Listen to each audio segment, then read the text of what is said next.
everybody. You know what time it is. Welcome into Women Crush Wednesday. I'm super excited. We have a great guest, but we also have an amazing sponsor. The company is called Gym Plus Coffee. In fact, I am rocking their crew sweatshirt in olive called the neoprene sweatshirt.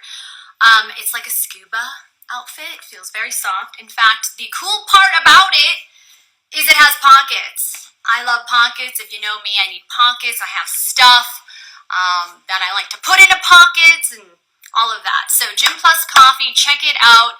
I really love the company. It's all about sustainability and it's all about having a balanced life. Exercise plus social. And what I mean by that is today, Women Crush Wednesday, Gym Plus Coffee, bringing to you super awesome guest who's rooted in coffee. She has her own coffee company. Her name is Alexis Pence, and she is jumping on, so I am going to add her as we speak because her company is so cool. In fact, she sent me a little care package that I can't wait to chat with her about. Let's see if we can get her on. There she is. Hi! Hi, Erin! Thank you so much for having me. Well, thank you. It's been a long time coming. We've tried to get you on. You are a busy woman, so we're so grateful you made some time for us today. Alexis Pence owns this super cool, innovative company to some degree because I love how you're peeling back the layer. You're not just a coffee company. You're all about experience. And I want to get into that. Because you sent me a super cute care package that I just got. My 5-minute journal, which I love. But what's really cool is it's called Gratitude Grinds. Mm-hmm. And I want you to kind of talk a little bit about it because there's so much to talk about with you and this company called Pineapple Labs. Check it out. We'll post all about it. But Alexis Pence is the co-founder with your super funny, very eccentric husband, Hunter Pence, former pro baseball player who I actually covered back in 2013. But hi, how are you? Good. How are you? You look so cozy. I love your sweatshirt. You just look so perfect for fall. I feel like all I need is a nice cup of joe and some time with a journal, and that's pretty much a nice morning routine. But you checked out your website, pineapplelabs.com, and I was kind of perusing it, and I love your journal set. I mean, to me, this feels like the perfect bundle gift to give somebody. Talk about why was that important to you? You're not just a coffee company. You're sort of different in that vein. Can you why was that important to you? Well, for both Hunter and I think coffee is just the perfect way to prime your day.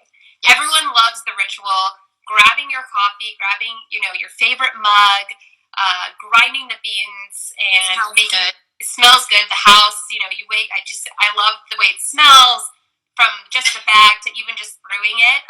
It's just like the perfect way to prime your day. So I kind of wanted to take that moment and let's milk it a little bit, right? Let's milk it as much as we possibly can in the mornings. So this month, as based around November, finding gratefulness, what Thanksgiving should be about is finding grateful.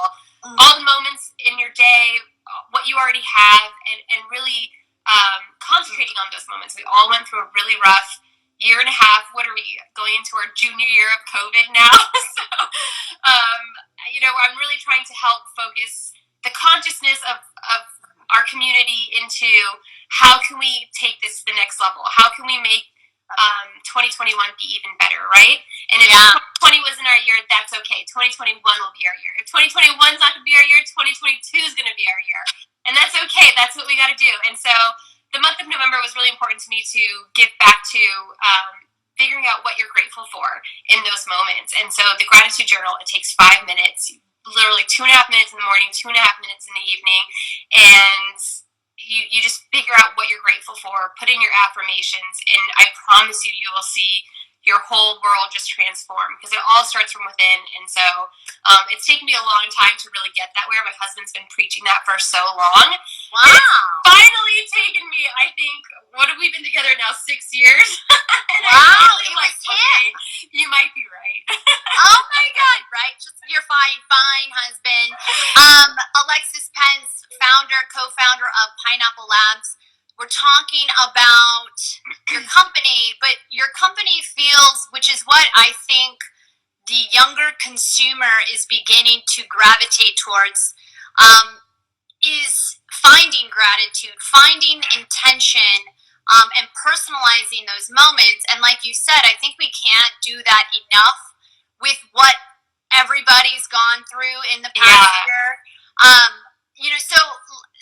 So it's so interesting because you just said Hunter was kind of the one that really enlightened you. But going back, because I met you guys and we did a little event together, you were really the strong coffee aficionado, right?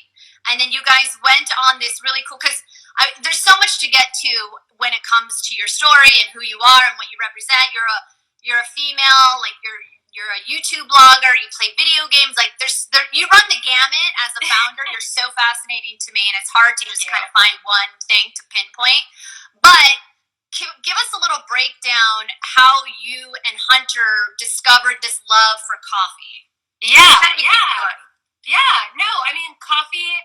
So, of course, I got into coffee when I got my first, like, real 9-to-5 job. And I was like, look, something's got to keep me going. And it was coffee. So, it wasn't until this place across the street of my office, they started me on specialty coffee. And that's kind of where I fell in love. And the idea of a good cappuccino really made or break my day. It's like, have you seen that dog on TikTok, bones or no bones? This cappuccino was that for me, right? Like, I knew I was going to have a bones or no bones day by this cappuccino. And so I kind of just fell in love with that. And then as I started to just lean into it more and figuring out, like, oh, I don't love some of these other coffees from these other shops as much as I do here, and I wondered why. And it wasn't until actually Hunter and I moved to Houston back in 2015, I want to say it was. It wasn't until then where I really started to learn about why the coffee bean is so special and where it's from and how it's grown and how it's roasted and why that's so important and why it really, like, the barista being really dialed in and knowing, I mean, it's a craft. And so learning about that, really leading into that was really in Houston, how I got the real grasp of it. And the whole process from, again, like how it's grown, picking the cherry, the wash, the process of how it's being dried, to how it's roasted, how it's exported. You know, for our beans specifically, we pay 3 or 4 times the market price because we want to make sure that everything is ethically and transparently sourced. So that's important for us. And because of that, the bean is just so high quality, and you can really, really taste it, even from like the bags at home to our coffee shop that we have in Houston. Yes, I'm excited for you to try that one, Erin. I'm so excited. Yeah. You know what's so cool about you, and I think where you make such a huge impact for other women, was you took a kernel, or shall I say a bean, of an idea. Yes. And you're so passionate about it. Guys, check out pineapplelabs.com and go through their website. I just love this bundle idea as like a gift to give a girlfriend who might be down, or just in general, you know, needing a perk, if you will. But what I'm curious about is, how did you know that you could take a bean of an idea and then build out this business plan? I think sometimes we all have ideas. I mean, I have tons of ideas, but sometimes it's hard for me to just figure out, like, I can do it. When did you realize you were like, this is actually a company that I think a lot of people will find resourceful, because it's not just a coffee company, it's a stationery company, and kind of it feels experiential to me. Yeah, because every month we have something new. Like last month we had like the Palo Santo with the crystals and that stuff to kind of start your morning. But I mean, I didn't know it would work, right? Like, I didn't know. So I just kind of I pulled the trigger, and I was just like, this is something I'm really passionate about. And if I have 4 people buying from me a month, great. I'll make those 4 people have the experience of a lifetime. And that is, for me, and I think 2020 kind of really, we started in 2020, which kind of worked to our advantage because everyone was buying coffee at home. But I think for me, 2020 was just a way to kind of go deeper versus macro, right? Like, I want to go deep versus wide. Like, I don't have to sell coffee to everyone in the world. I just want to make sure that the people that are buying from me understand that, like, what they're buying means so much more, right? You're giving money to like our roaster, the farmer, the producer, all these people that, you know, that work really hard, and it's about quality versus the amount of money that they're making, and that's what's most important. So I don't mind paying 3 or 4 times the fair trade price because I know it's going to a good place. And so for me, that's what's important. If it's 4 people, it's 5 people, I want to make sure that they have the best experience when opening up a Pineapple Labs box. You know, and also just like coming down to like our stationery, you know, it is for the people that are thoughtful about, you know, I don't want to send this person a gift. You know, if someone died, like I don't want to just send flowers. Like what else can I send? Let me send them a note, a handwritten note, or a handwritten thank you letter. It's those moments, those human touches that I think really, it makes a difference. And I think it's just better than, you know, just a normal flowers given, or, you know, anyone can do that, but someone taking the time out. I wrote a handwritten thank you note to someone in our building, and they stopped me in the elevator and were like, it's been so long since someone sat down to take the moment to like think about what to write and hand me a hand. And I was just so touched for her being touched that I wrote a handwritten thank you note. So it's moments like that that I really love, and that I think we're losing in today's age. You know, people just send texts or emails, but both are great. There's something about Latouche that's a handwritten note. You know, it's as we enter into a more convenience-based society, our groceries are delivered, we can do mobile car wash. Yeah. I think that... Which, again, I'm all for those things. I know, and there's nothing, of course, there's nothing wrong with that. I think sometimes what we do lose with that is those personal touches that change, that are unique. And it's funny that you say, like, you wrote a thing, because I have a cousin named Bridget. I'll shout you out. I don't know if she's watching. But everything is birthday, anniversary, she'll write me a handwritten note, and it's like, gosh, you're so traditional and old school, and I love that, because you're right, it doesn't happen anymore. No. And to touch on... I bet you look forward to seeing what she writes in that letter. Yes. At some point you're like, how are you going to like figure out something new to write? But somehow you do, because it's just so personal. Yeah, and I appreciate not just that it's personal, but she took the time. Yeah. That we took the time, that we have these abilities to make everything convenient. I can send an Amazon and I can write up the Amazon, but there is something different that, like, it takes time to write it out, to think of something, to put a stamp. Letter. Yeah. And what I love about, we're talking with Alexis Pence. She is co-founder of Pineapple Labs. Thank you again for taking the time. I just absolutely adore you. I have the biggest woman crush on you. So I'm excited to be here. Are you kidding me? Heck yeah. Well, you're such a source of goodness, and a bright light thanks. For women, and you know, you talked about how your company started really during the pandemic, which that in and of itself, I'm very curious to hear how that was navigated.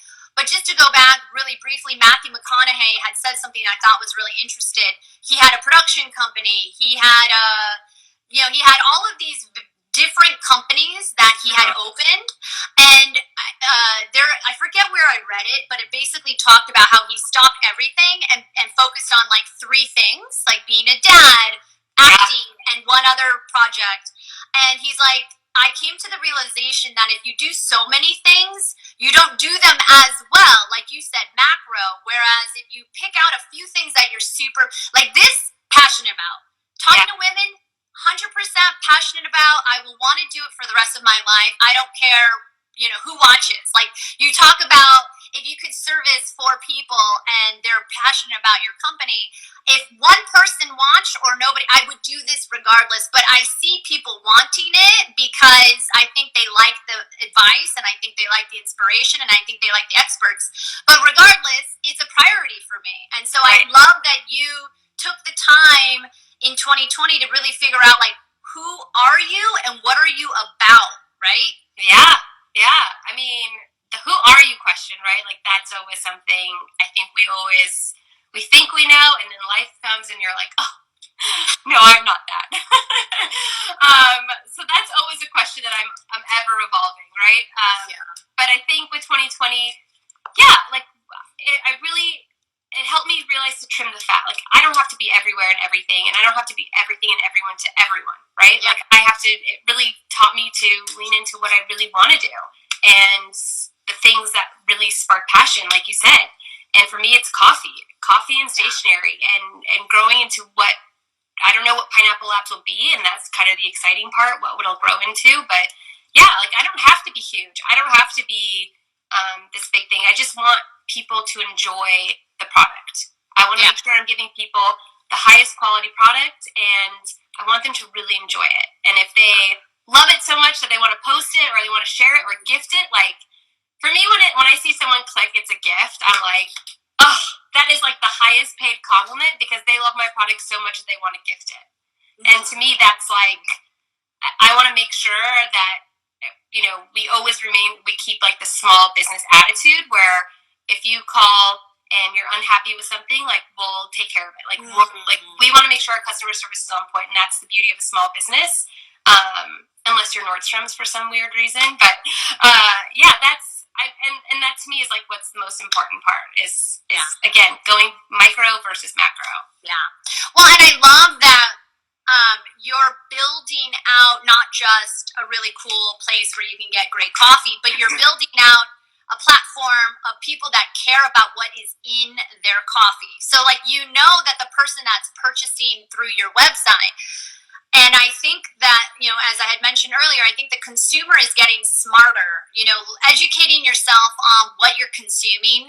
And you will know this much better than me, and not to downgrade Starbucks or those mass producers, but I was reading that a lot of coffee has like sawdust or dirt in it. Is that possibly true? So, like, it just depends on how it's dried and how it's processed from when it's picked off. So I can't speak for Starbucks, obviously, but if you really, and I encourage people to do their research amongst the other research that they're having to do, but I really encourage people to lean into it, because coffee is the second largest export around the world. So if you look into it, you'll find some stuff that's kind of shady. So making sure that you're getting your coffee, we drink it every single day. It's the largest import-export commodity in the world. And if you read some of the stuff, you'll realize, like, these underdeveloped countries really rely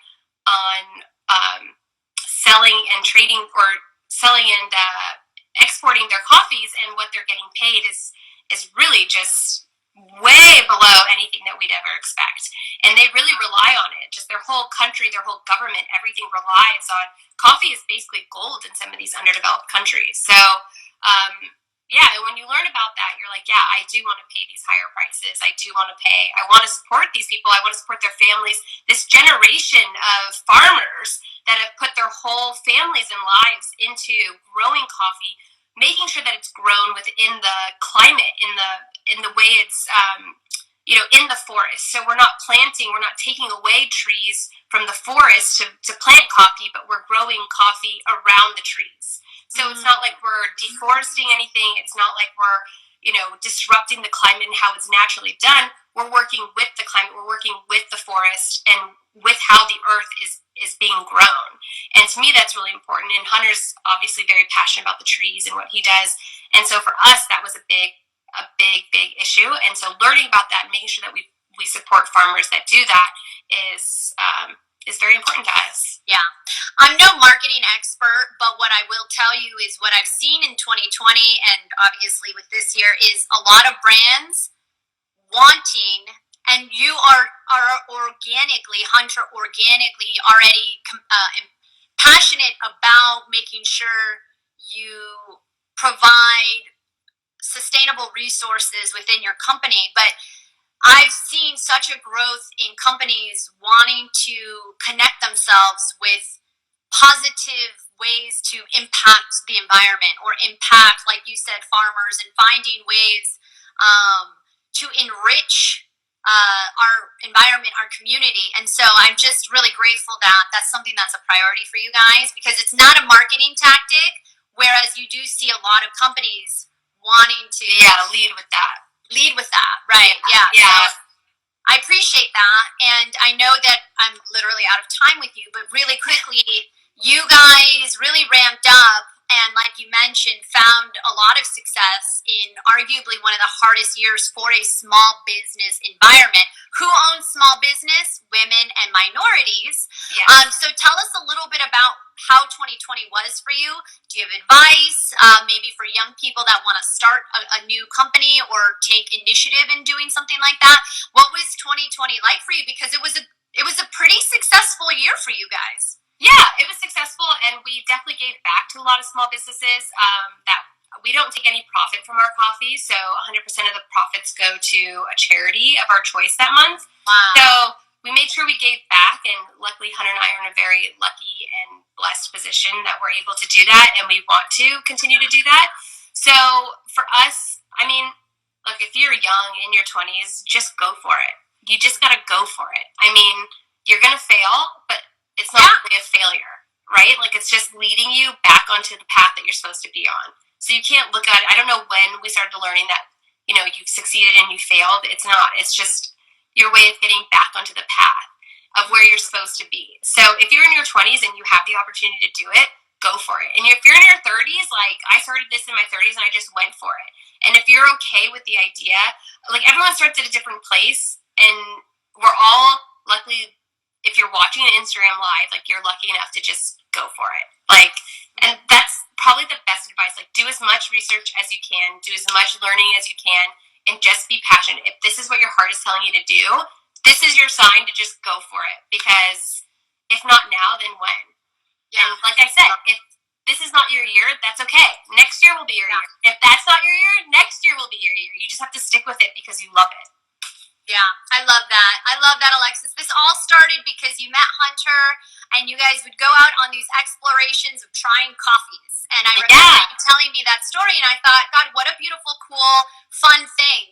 Like, I think about that, and I'm like, if I could just interview every person that started a coffee company, like, that would be interesting to me. Yeah, that would. And so maybe there's something out there where someone could do that. But I think at the end of the day, like you said, there is really no failure. There's opportunities for growth. Yeah. So when you have a door close or you feel like a failure, in my opinion, reposition that perspective and just look at it as an opportunity rather than, an adversity, if you will. And I think you're such an inspiration for young women and older women. And I think it doesn't matter what age you are. Do it now. You gotta go for it. Yeah, you gotta go for it. I mean, obviously it's easier said than done, and it takes a lot of courage. But I mean, like I said, if not now, then when?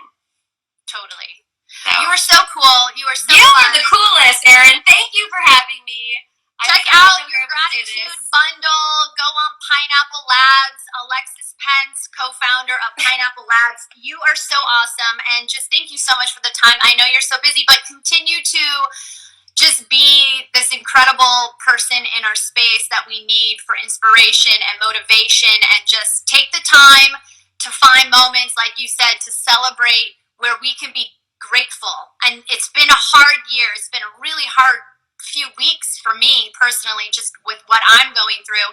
And I think those little reminders are helpful in just taking some time and space and just like giving yourself a hug. So grateful to you, sis. Thank you. Thank you. Thank you. All right. Alexis Pence, appreciate you, and I'll see you soon. Bye. Bye.